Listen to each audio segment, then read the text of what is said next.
Hey everybody, welcome back to Ask Steadfast with Jake and Whit. And if you've been following our journey, you know that Whit is in the process of creating a little human in here. Yes. And so I'm pretty stoked that she's on the film with us, that she's here, feeling good, got a little bit of energy and ready to share some story with you. And actually her story is going to fit in very nicely with the topic that we're looking at this month, which is the stress management and how to handle it. How's your stress been, Whit? I would say pretty high, actually. Surprisingly, because when I think about stress, my old definition was you have a lot of balls in the air, you have a lot of responsibility, and even though my responsibilities have decreased, my stress has been pretty high. So why is that? It's kind of interesting. Well, a definition that I learned that really resonated with me of stress is when your expectations don't meet reality. that can cause stress. Yeah, so my expectations were not meeting my reality, and the expectations were that my productivity was going to stay consistent, that my energy was going to be high enough where I could stay with routines and just feeling productive. And that was not my reality at all. Any expectations of your husband? Gosh, put me on the spot. Not that I know. So I've been meeting or surpassing all expectations. Surpassing all expectations. That's really all I wanted the whole world to hear via YouTube. Okay, yes. Perfect. So husband marriage has not been a source of stress whatsoever, but No, in this productivity area, in terms of expectation, did you find yourself before you were pregnant sort of looking at any other pregnant women and having ideas of what it would look like that set these expectations that were not being met? Yeah, one friend specifically, she loves being pregnant, and I think she just recently finished her third pregnancy, and she's just this cute, petite, full of energy, very healthy woman. And so I was like, man, if she loves pregnancy, then how bad can it be? And so I was like, if I get morning sickness, it'll last a couple hours, but for the most part, I'll really love pregnancy. And then a lot of times you see pregnant people out.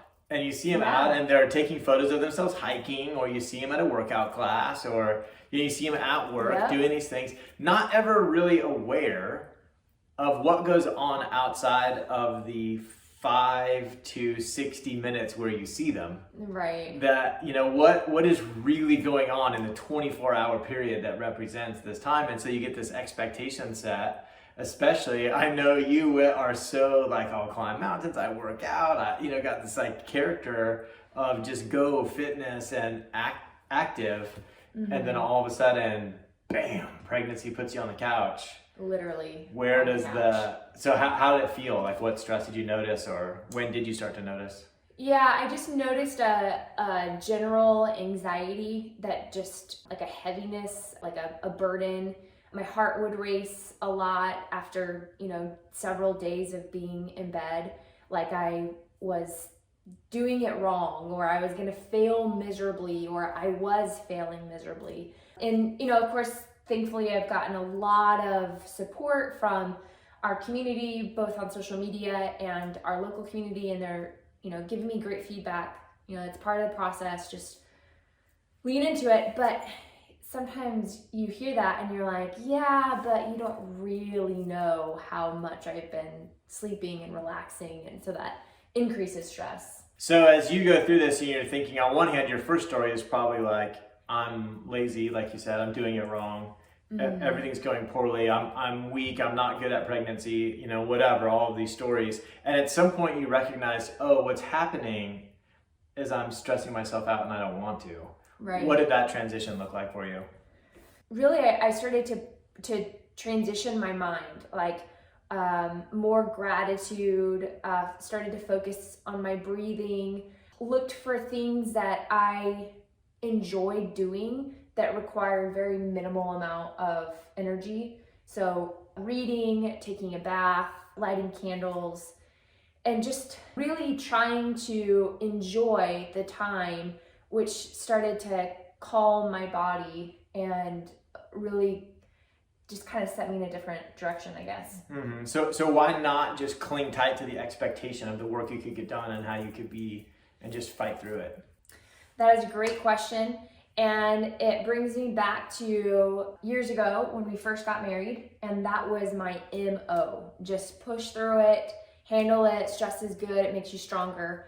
And I was sick a lot. I remember being in the ER for stomach problems, doctors not knowing what was going on. And at the time, I didn't attribute it to the stress and not listening to my body and continuing to just push through. But over time, as I started to learn and actually implement decreasing my stress and learning how to actually relax, my health improved. I realized that it had been taking a toll on my health, and I didn't want that to be the case. I mean, health is really important to us, and I work hard every day on, making sure that my health is there. And I didn't realize I can be eating healthy and exercising, but if my stress level is really high, all of that just kind of cancels out, really. Mm-hmm. And then simultaneously, as you are, creating our son, in there, you probably, I don't know the science of it, but I think I probably wouldn't want this just like bath of cortisol rushing over him all the time, as he's in there. Right. And so I could see that as another motivating factor to really decide, like, you know what? No, I'm going to let go of these expectations. Mm-hmm. I'm going to decide what my reality is going to look like, what success looks like, and what is my best course of action here going forward. When I look back at the end of the pregnancy, what I want to see of how I showed up. And so what does that look like? The shift has been being okay with slowing down even more and really listening to my body. Before, I didn't know what it meant to listen to my body, because no matter what my body would tell me, I would just ignore it and push through. Listening to my body when I'm feeling fatigue, offering a nap or meditating. When I'm feeling kind of restless, going for a walk outside, doing some breathing exercises, for 2 minutes. Learning how to de-stress and understanding the positive impact, and then applying it throughout my day has been really beneficial. I know that one of the lists, if you were to look at like what are ways to kind of decrease stress, one of them is music, listen to music. Have you tried dancing to music? For some reason, I guess I've lost my moves or my coordination to be able to. It's the weird. I was walking by, I could see her like through the window, and she's like just standing in like sort of a random spot, dancing, and I could see her like dancing, but the expression on her face was like confusion. And I had no idea what was going on. I couldn't piece the two together, like why she was dancing with that expression, and talking later. Like I couldn't figure out why I can't dance. Yeah, it's so weird. It's like my body won't do what I'm asking it to do. Now you know what it's like to be a dude. Yeah, that's how I feel every time I go out and dance. I'm like, dang it. Oh, for dancing. I thought I was coordinated. And then I look at the other people dancing and I'm like, why do they look cool and I look like this? That's funny. Yeah, I could see that. You can see that. It makes sense now that I've had the experience with this pregnant brain. Oh, now you're piecing together how I dance and like, I get it. Brain, yeah, he's like a pregnant lady. Gotcha. Okay. Perfect. Glad we got that all sorted out. So I'm going to ask you a few questions to answer just quickly. So if you imagine somebody who's out there who is maybe suffering some of these side effects of stress and probably doesn't even know it, or just maybe doesn't even know it, how would they recognize it first? What are a few things to look for? Yeah, that is a great question. There is a anxiety that just doesn't quiet. There's a restlessness that feels pretty consistent, and you have a really hard time shutting your mind off. And so if you're like, oh my gosh, I am always restless, anxious, and have a hard time shutting my mind off, well, you may want to do some of the de-stressing exercises on a consistent basis. And nothing's gone wrong. I think most of us live in a very high stress state of mind because of, so much going on and multitasking and all those things, which is why I think it's even more important when we go through seasons where our expectations aren't meeting reality, that we're being super intentional on how's my level of anxiety, how is my restlessness, and how often am I able to just quiet my mind and be present. Yeah, and I think it's cool too to hear that what Whit's describing is recognizing that, it's not bad to be under stress. We're all under stress, but stress is supposed to be a temporary. And when it sticks around, it's just so consistent, then we're like living in stress. And that's where it gets a little bit sketchy. And so you're like, well, yeah, of course I'm living in stress. My life is stressful.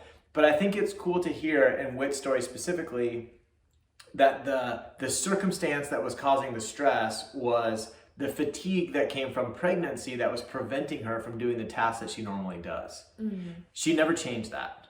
That's really important. She never became unpregnant. She never started just drinking Red Bulls to have energy. She didn't change the circumstance.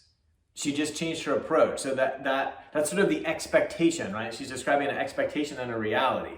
And his expectations here, this is the way that my marriage should go. This is the way that my work should go. This is the way that my health should be. This is the way that my body should feel. This is the way I should eat. There's this expectation that's up here. When the truth is what we want to do is understand reality for what it is. And then say, all right, how do I show up in this gap between, what's going on and what I'm expecting? So I love that that's the case. Mm-hmm. And then just the other thing I wanted to ask was any simple just ideas if someone's like, oh my gosh, I am in stress too much. Mm-hmm. I probably do have a bit too much cortisol in my system.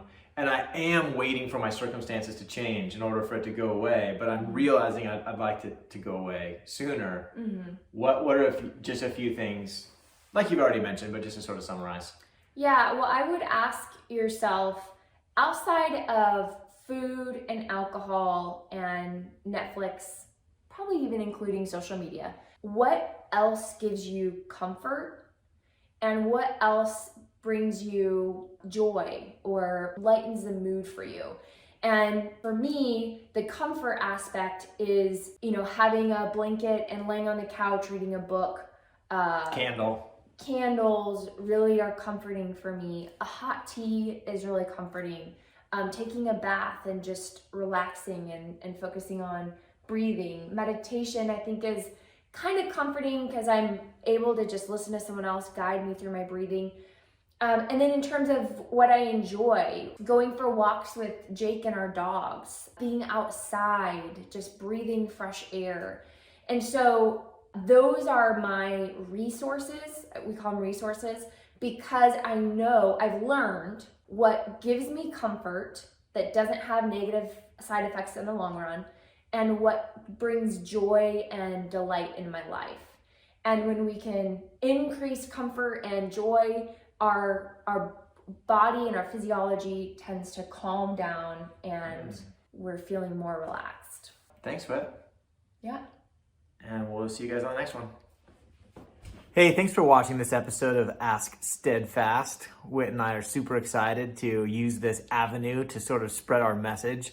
And so it'd mean a ton to us if you'd subscribe to this channel.